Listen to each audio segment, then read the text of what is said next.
Varahi silks మన నెల్లూరులో September 25వ తారీఖున గొప్ప ప్రారంభం.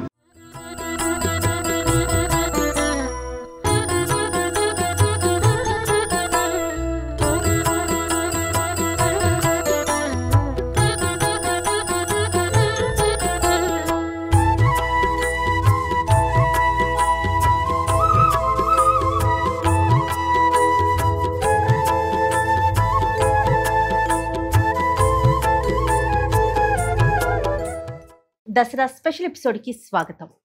నమస్తే రమగారు, దసరా శుభాకాంక్షలు. నమస్తే జయ, దసరా శుభాకాంక్షలు. సుమన్ టీవీ ప్రేక్షకులందరికీ దసరా శుభాకాంక్షలు. రమగారు, దసరా అంటే ఎక్కువ రోజులు, దాదాపు ఈ సంవత్సరం అయితే 11 రోజులు జరుపుకునే పండుగ కదండి. ఎప్పుడు కూడా మనము 10 రోజులు చేసుకుంటాం. 9 నవరాత్రులు, 10వ రోజు విజయదశమి కింద. ఈ సంవత్సరం మాత్రం 11 రోజులు వచ్చినాయి. మనం సుమన్ టీవీ ప్రేక్షకుల కోసం 11 రోజులు ఏ రోజు విశిష్టత ఆ రోజు, ఏ రోజు అలంకరణ, నైవేద్యాలు, తర్వాత మనం పాటించాల్సిన నియమాలు ప్రతిదీ కూడా మీలాంటి గెస్టులందరితో ఏ రోజుకి ఆ రోజు విడివిడిగా చేయించుతున్నాను రమ్మగారు. అందులో భాగంగా మొదటిగా ఈరోజు దసరాకి సంబంధించి పూర్తిగా ఈ 10 రోజులు పాటించాల్సిన నియమాలు, దసరా యొక్క విశిష్టత ఒక్కసారి మాట్లాడుకుందాం. మనకు పండుగలే ఎక్కువ. పండుగల్లో పెద్ద పండుగ సంక్రాంతి అయినా ఎక్కువ రోజులు జరుపుకునే పండుగ దసరా. తొలి రోజు నుంచి 10వ రోజు దాకా మనం విశేషంగా చేసుకుంటాం. దేవాలయాల్లో విశేషంగా జరుపుతారు. ప్రాంతాల వారీగా ఇంచుమించు భారతదేశం అంతా కూడా ఈ దసరా శరన్నవరాత్రులు విశేషంగా జరుపుకుంటారు. మన ప్రాంతం అంతా మనం అమ్మవారిని పూజించుకుంటాము.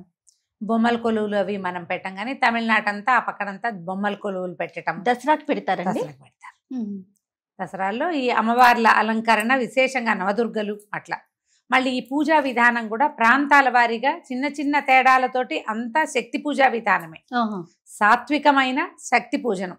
మన ప్రాంతంలో అమ్మవారికి ఒక్కొక్క అవతారం వేస్తాం. కనకదుర్గ ఆలయంలో మన విజయవాడ ఇంద్రకీలాద్రి కనకదుర్గ అమ్మవారి దేవస్థానంలో అమ్మవారికి రోజుకొక అలంకారం చొప్పున చేస్తారు.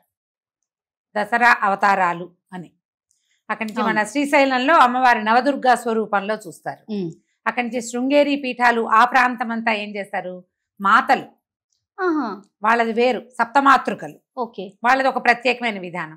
కానీ అన్ని చోట్ల అమ్మవారిని పూజించటమే ఇక్కడ కనపడుతుంది. మన బెంగాల్ ఆ వైపు అంతా కూడా దుర్గా పూజ. మనము ఈ రోజుకొక అలంకారం అని చేసుకుంటాం. అవును. బెంగాల్ వైపు మొత్తం అన్ని రోజులు దుర్గే, అంతా దుర్గా. వాళ్ళు కూడా ఇప్పుడు మనలాగానే 9 రోజులు 10 రోజులు చేస్తారు. మనలాగానే పూజా విధానాలు చిన్న తేడా, ప్రాంతాల వారి తేడాలు ఉంటాయి కదా. ఆ తేడాల ప్రకారం అయినా కూడా అమ్మవారి యొక్క స్వరూపాలనే వివిధ రూపాలలో వివిధ రకాలుగా ప్రాంతాల వారికి ఒక్కొక్క చోట ఉన్న దేవాలయాలు, తర్వాత ఆ ప్రాంతీయమైన ఆచారాలు, అక్కడ పూజా విధానం అట్లా అవలంబిస్తారు. కొన్ని చోట్లేమో చండీ పారాయణ చేస్తారు. నవచండీ సప్తశతి పారాయణము, చండీ పారాయణము. మనమేమో లలితా సహస్రనామం విశేషంగా చదువుకుంటాము. ఇళ్లలో చేసుకుంటున్నా దసరా 10 రోజులు లలితా సహస్రనామ పారాయణ చేసుకుంటాం. ఎంత సులువులో సులువు, తేలికపాటి చిన్నపాటి పూజా విధానమైన అమ్మవారిది ఏదో ఒక పటం తుడిచి కాస్త బొట్టు పెట్టి రోజు కాస్త ధూపం దీపం నైవేద్యం పెట్టుకుని ఈ 10 రోజులు తేలికపాటి చేసుకుని చివరి 3 రోజులు విశేషంగా చేస్తాం. అవును. 9 రాత్రులు పూజించే విధానం ఒక ప్రత్యేకమైనది. ఈ సంవత్సరము ఒక తిథి ఎక్కువ వచ్చింది. అవును. 10-12 సంవత్సరాలకు ఒక్కసారి ఒక్క తిథి పెరుగుతుంది. ఓహో, మనకి అధిక మాసాలు వస్తాయి కదా జయ. అధిక శ్రావణం, అధిక ఆషాఢం మనకు కనిపిస్తూనే ఉంటాయి కదా. అవును. ఈ మెల్లిగా ఈ తిథులు తిరుగుడులో ఒక 10 ఏళ్లకు ఒకసారి ఇట్లా ఒక తిథి ఎక్కువ వస్తుంది. విజయవాడలో ఏం చేస్తారట, ఈ సంవత్సరము అమ్మవారికి ఒక తిథి ఎక్కువ వచ్చింది కాబట్టి కాత్యాయని స్వరూపం వేస్తారు. కాత్యాయని స్వరూపం మామూలుగా 10 రోజుల అవతారాల్లో నిరుడు ముందరేడు జ్ఞాపకం చేసుకుంటే లేదు, కాత్యాయని లేదు. ఈ సంవత్సరము తిథి ఇంకొకటి ఎక్కువ ఉంది కాబట్టి ఒక అవతారంగా కాత్యాయని స్వరూపాన్ని కూడా చేస్తారు. ఏ రోజు వేస్తారట రమ్మగారు? 4వ రోజు కాత్యాయని స్వరూపాన్ని వెలయిస్తారు. మామూలుగా 5వ రోజు, 5 అనగానే ఇంచుమించు పంచమి వచ్చేయాలి, లలితా పంచమిగా చెప్పుకుంటాం. అవునవును. కానీ ఈసారి 6వ రోజుగా వచ్చింది లలితా పంచమి. అందుకని 4వ రోజే కాత్యాయని స్వరూపం వేసి, 5వ రోజున మహాలక్ష్మి వేసి, 6వ రోజు కానీ పంచమి నాడు లలితా త్రిపుర సుందరి. మామూలుగా చూడు, మొదటి రోజునేమో బాలా త్రిపుర సుందరి వేస్తారు కదా. అవును. ఈ పంచమి నాడు లలితా త్రిపుర సుందరిని వేస్తారు. మొదటి రోజున వేసేది బాలా స్వరూపం, 9 ఏళ్ల బాలిక. 5వ రోజు వేసేది మహాలలిత, ఆవిడ పెద్ద లలితా స్వరూపం కనిపిస్తుంది మనకి. ఏమంటారు, పాశాంకుశాలు, తర్వాత ఏమో చెరుకు విల్లు పుష్పబాణాలు ధరించి ఉంటుంది కదా. ఆ అవతారాన్ని మనం 6 రోజులు లలితా పంచమి నాడు వేస్తారు. ఇప్పుడు ఇదేంటంటే మనం ఏదో ఒక దేవాలయ విధానాన్ని అవలంబిస్తాం, వారి వెనకాల వెళ్తాం. అవును. మన ఇంట్లోనే ఒక విధానం ఉందనుకో, ఆ విధానం ప్రకారం వెళ్తాం. లేదా ఏ గురువుగారు ఎవరన్నా మన చుట్టుపక్కల ఉన్న దేవస్థానాల్లో అమ్మవారిని స్వరూపం బోర్డో పెడతారు, ఇవాళ ఇది వేస్తాము ఇది వేస్తామని. కొన్ని న్యూస్ పేపర్స్లో ఇవాళ అవతారం ఫోటో వేసి రేపటి అవతారానికి ఏమిటి ఆవిడకి ఏం నివేదన పెట్టాలో కూడా కొన్ని న్యూస్ పేపర్లు కూడా ఇన్ఫర్మేషన్ ఇస్తాయి. మనకి బుక్స్ ఉన్నాయి కదా రమ్మగారు, ఆదివారం వచ్చేవి, వాటిలో కూడా సాక్షి, ఆంధ్రజ్యోతి, ఇట్లా అన్ని బుక్స్ లో కూడా మొత్తం అన్ని అవతారాలు, నైవేద్యాలు, రంగు, కలరు అన్ని పూర్తి కథనం ఇచ్చేస్తారు. అదొక విధానం. మన ఇళ్లలోనే ఏటా దసరా శరన్నవరాత్రి ఉత్సవాలు జరుపుకునే అలవాటు ఉంటే మన అలవాటుని ప్రకారం మన అలవాటైన విధానం, స్వరూపాన్ని వెలయించుకోవటం, అవతారాన్ని గురించిన పూజా విధానం మన ప్రకారం మనం చేస్తాం. లేదా ఏదో ఒక దేవాలయాన్ని అనుసరించి వెళ్తాం. ఇదేంటంటే పశుత్వం మీద దైవత్వం సాధించిన విజయం, రాక్షసత్వం మీద దైవం సాధించిన విజయం. ఎప్పుడు కూడా వెలుతురు వెనకాల చీకటి ఉంటుంది. ఖచ్చితంగా ఏదైనా ఒక వ్యక్తి నిలబడితే అతడి నీడ లేకుండా ప్రపంచం నడవదు. ఈ నీడలే రాక్షసత్వము, పశుత్వము. అలాంటి రాక్షసత్వాన్ని, పశుత్వాన్ని అమ్మ ఎట్లా జయించింది? ఈ 10 రోజుల వరసలో మనం రోజుకొక స్వరూపం చొప్పున చూస్తాం. అయితే ఇప్పుడు మనం చెప్పుకునే దసరా కథలన్నీ ఒకేసారి లైన్గా రోజుకొక రాక్షసుడిని చంపింది, సంహరించిందని చెప్పడానికి వీల్లేదు. రకరకాల వాట్లల్లో అంటే ఒకసారి ఒక యుగంలో జరిగింది, తర్వాత యుగంలో జరిగింది, ఆ తర్వాత యుగంలో జరిగింది, అన్నిటినీ క్రోడీకరించి 10 రోజుల్లో రోజుకొక స్వరూపం చొప్పున మనం చెప్పుకుంటాం. చివరి 3 రోజులు కొంతమంది ఏం చేస్తారు, ఈ మొదట అన్ని రోజులు చేయకుండా చివరి 3 రోజులు చేసుకుంటాం. త్రిరాత్ర వ్రతం అంటారు, 3 రాత్రుల వ్రతం. సప్తమి, అష్టమి, నవమి ఈ 3 రోజులు చేసుకుంటాం. మన ఇష్టం. మూలా నక్షత్రం నుంచి మొదలుపెట్టి 5 రోజులు చేసుకునేది కూడా ఉంటుంది. సరస్వతీదేవిని మూలా నక్షత్రం రోజున పూజిస్తాం. అవును. ఆ రోజు నుంచి మొదలు పెట్టుకుని ఒకవేళ సప్తమి నాడు వస్తే అది కూడా కలుస్తుంది అనమాట. సప్తమి, అష్టమి, నవమి, దశమి తర్వాత ఇంకా అక్కడికి పూర్తి చేసేసుకుంటాం. అమ్మవారిని కలశ స్థాపన చేయటం విశేషంగా ఎలా చేసుకోవచ్చు, ఒక కలశాన్ని స్థాపించి మొదటి రోజుని, ఆ రోజు నుంచి నిత్యం పూజా విధానం, 2 పూట్ల పూజ, తర్వాత కొంచెం శుభ్రంగా మడితోటి అవి ఇవి ముట్టుకుని అటు ఇటు వెళ్ళిపోకుండా అమ్మవారికే శ్రద్ధగా ఏదైనా ఆహారం పదార్థాన్ని ప్రసాదం తయారు చేసుకుని నివేదన చేసుకోవటం, షోడశోపచారాలు చేయటం అమ్మకి. ఈ ఉపచారాలు చేసి చక్కగా మనం వండిన నివేదనలు అమ్మవారికి నైవేద్యం పెట్టుకోవటం, ఏ ప్రసాదాన్ని మనం వండుతామో అది నివేదన చేసుకోవటం, తర్వాత ప్రసాద వినిమయం చేయటం, ప్రసాదాలు మిగిలిపోవటము, ఇవాళది రేపు తినటము, ఇవాళది రేపు ఇవ్వటము లాంటి పొరపాట్లు చేయకూడదు. చిన్న చిన్న జాగ్రత్తలు వహిస్తే మామూలుగా మనకు ఒక భయం ఉంటుంది, అమ్మవారి జోలికి వెళ్తే నెత్తడి చేస్తుంది. అవునండి, ఊరుకోదని ఈ భయం ఎప్పుడూ ఉంటుంది. ఎవరమ్మైనా అలాగే ఉంటుంది కదా, అమ్మ ఒప్పుకోదన్న భయం మనకి ఎప్పుడూ ఉంటుంది. జాగ్రత్తగా చేయి, సరిగ్గా చేయాలి, క్రమశిక్షణతోటి చేయాలి. ఏటా ఒక విధానాన్ని అవలంబించటమే మంచిది. లేదా ఏటా ఒక గురువు గారినే ఫాలో అండి. గురుగారు ఈ సంవత్సరం ఏం చెప్తే అదే కథ. ఒక పీఠం, ఒక మఠాన్ని, ఒక దేవాలయాన్ని, ఒక పుస్తకాన్ని, ఒక పెద్దవారిని ఎవరైతే అది ఆ విధానాన్నే పాటించాలి. ఇవాళ ఇక్కడిది రేపు ఇంకెక్కడదో అట్లా పెట్టుకోవద్దు. అదేదో వెరైటీగా లాంటి భావాలలోకి వెళ్ళబోకండి. పూజా విధానం ఏంటంటే మనం ఇప్పుడు చేసేదంతా ఏం చేయాలి, సాత్విక ఆరాధన, విగ్రహారాధన. ఒక స్వరూపాన్ని చూస్తూ ఆమె మీద దృష్టి నిలిపి ఆమెకి ఈ ఫలానా రకమైన ఉపచారాలు సమర్పించి ఇంత నివేదనని ఇచ్చి ఆమె మనని కాపాడుతుందని నమ్మి పూజ చేస్తాం. అవునండి.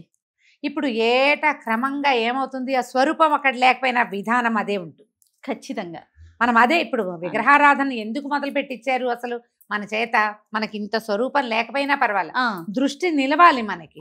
ముందేమో రకరకాల కోరికలతోటి ఏవో చెప్పుకుంటాం, ధర్మార్థ కామమోక్ష చతుర్విధ ఫల పురుషార్థ సిద్ధ్యర్థం, మనోవాంఛాఫల సిద్ధ్యర్థం, కుమారయోహ సర్వతోముఖాభివృద్ధ్యర్థం, అంతే కదా. కుమారులకు పెళ్లిళ్ళు కావాలి, వివాహ సిద్ధ్యర్థం, సత్సంతాన శుభఫలాభాప్త్యర్థం, ఎన్ని చెప్పుకుంటాం. ఇవన్నీ కోరుకుంటారు, మానవ సహజమైనవి. ఒక విధానంతో వెళ్తూ ఇవి కోరుకునే స్థితి నుంచి క్రమంగా ఇవేవి నాకు అక్కర్లేదనే స్థితికి మనని ప్రయాణం చేయిస్తుంది ఆ స్వరూపం. అందుకని ఎప్పుడు ఒకే రకపు విధానంలో వెళ్తుంటే క్రమంగా స్వరూపం లేకపోయినా మన దృష్టి నిలబడుతుంది, మన ఆలోచనలకి సక్రమమైన మార్గం వస్తుంది. కాబట్టి మనం ఎప్పుడు ఇలాంటి విధానాన్ని అవలంబించాలి. దాంతో పాటుగా రమ్మగారు భవిష్యత్ తరాలకి మనం అందించేది అదే కదా. మనం మన పూర్వీకుల నుంచి, మన పెద్దల నుంచి మనం నేర్చుకున్నాం. ఒకటే విధానాన్ని మనం పాటిస్తూ ముందుకు వెళ్తే తర్వాత జనరేషన్ కి ఈ పద్ధతి అనేది అలా ముందుకు సాగిపోతూ ఉంటుంది కదండి. అవును, కాలం రకరకాలుగా మారిపోతుంది, అన్ని మారచ్చు కానీ కొన్ని మారకూడదు. కొన్ని అందులో పద్ధతులు పూజా మార్చుకో- విధానాలు, మన సంస్కృతి సాంప్రదాయాలు, మన బేసిక్ విధానము మారకుండా ఉండాలి.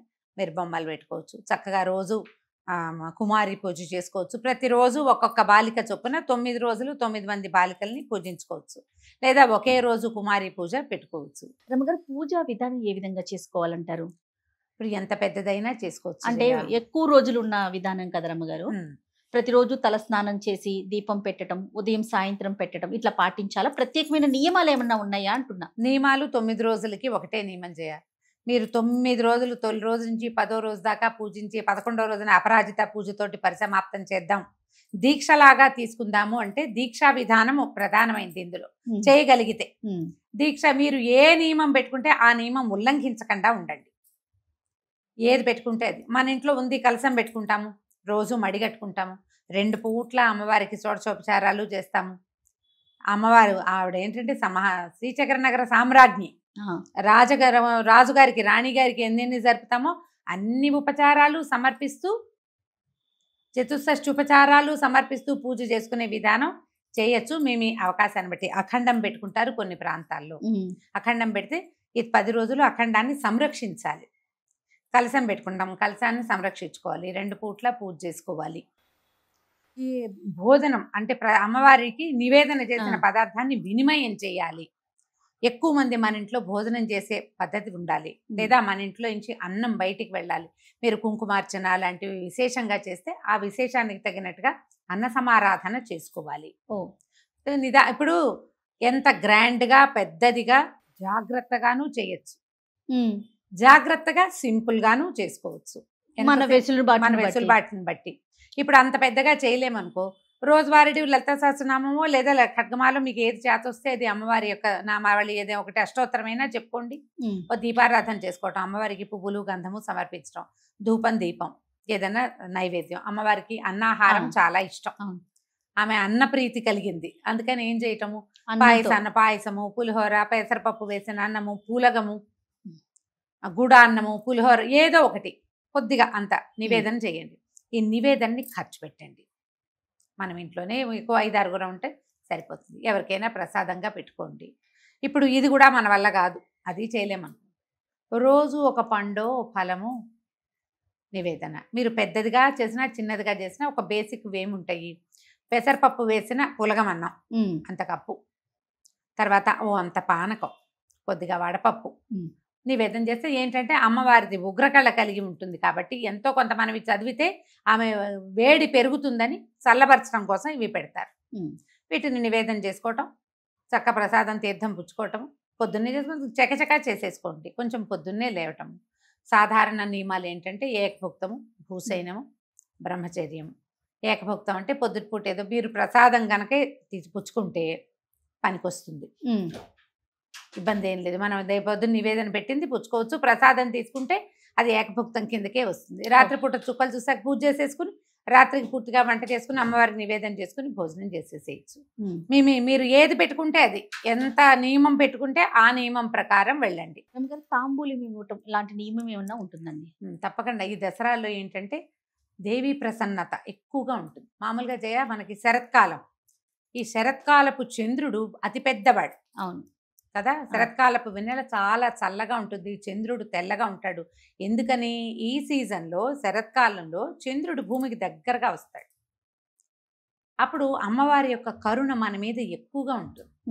ఇలాంటప్పుడు మన ఇంటికి ఏ చిన్న పాపాయి వచ్చినా, ఒక ముత్తైదు వచ్చినా, ఒక కన్నెపిల్ల వచ్చినా, ఎవరైనా సరే దేవీ స్వరూపంగా భావించి ఓ బొట్టు కుంకుమ ఉంచి, కుదిరితే పసుపు పారాణి పెట్టగలిగారా మంచిది, లేదా బొట్టు అయినా పెట్టి ఒక పండో ఓ ఫలమో పువ్వులో ఓ కొబ్బరికాయలో అరటిపళ్ళు ఏవో సీజన్ అంతా చాలా రకాలు వస్తాయి. ఈ ఋతువులో పళ్ళు ఎక్కువ వస్తాయి.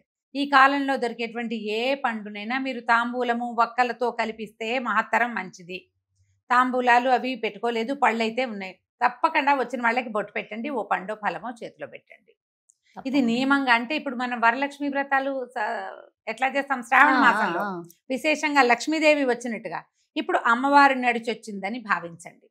ఎవరు వచ్చినా సరే బొట్టు కాటుక పెట్టకుండా పంపించద్దు. వాళ్ళకి బొట్టు ఇవ్వాలి, ఏదో ఒక పండో ఫలము కాస్త ప్రసాదము ఏదో ఒకటి చేతిలో పెట్టండి. ఇవన్నీ ఏం లేదు, ప్లస్లు పాజిటివ్ అంతే ఎనర్జీ అంతే మనసుని ప్రశాంతంగా ఉంచుకోవడం. ఉంచుకోవడానికి అంతే. దీంట్లో ఈ మళ్ళీ ఈ పండగ 10 రోజులు మీరు పూజ చేసినా చేయకపోయినా, పెద్దదిగా చేయకపోయినా కూడా ఈ 10 రోజులు పోట్లాడకండి, పోట్లాడద్దు, మీరు పోట్లాడుకోకండి, దుర్భాషలు ఆడకండి. అత్తగారులు కోడళ్ళు కొట్టుకోవద్దు, తల్లులు పిల్లలు కొట్టుకోవద్దు, భార్యాభర్తలు కొట్టుకోవద్దు, తల్లులు పిల్లల్ని కేకలేయద్దు. ఎన్ని జాగ్రత్తలు వహించాలి. అవును పక్కింటి వాళ్ళతో వెనకింటి వాళ్ళతో కూడా పోరాడకండి. సాధ్యమైనంత ప్రశాంతంగా ఈ 10 రోజులు అమ్మవారు సుప్రసన్నంగా ఉండి వరాలు ఇవ్వడానికి సిద్ధంగా ఉంటుంది. ఆ వరాలు అందిపుచ్చుకోవటానికి రెడీగా ఉండాలి. ఉండండి. చక్కగా మనం ప్రశాంతంగా ఉంటే ప్రశాంతత పెరుగుతుంది, వాతావరణం అంతా ప్రశాంతంగా ఉంటుంది. కాబట్టి శ్రద్ధగా ఈ 10 రోజుల పండుగని సమాప్తం చేసుకోండి. మరొకసారి మరి ప్రేక్షకులందరికీ కూడా దసరా దసరా శుభాకాంక్షలు. శుభాకాంక్షలు.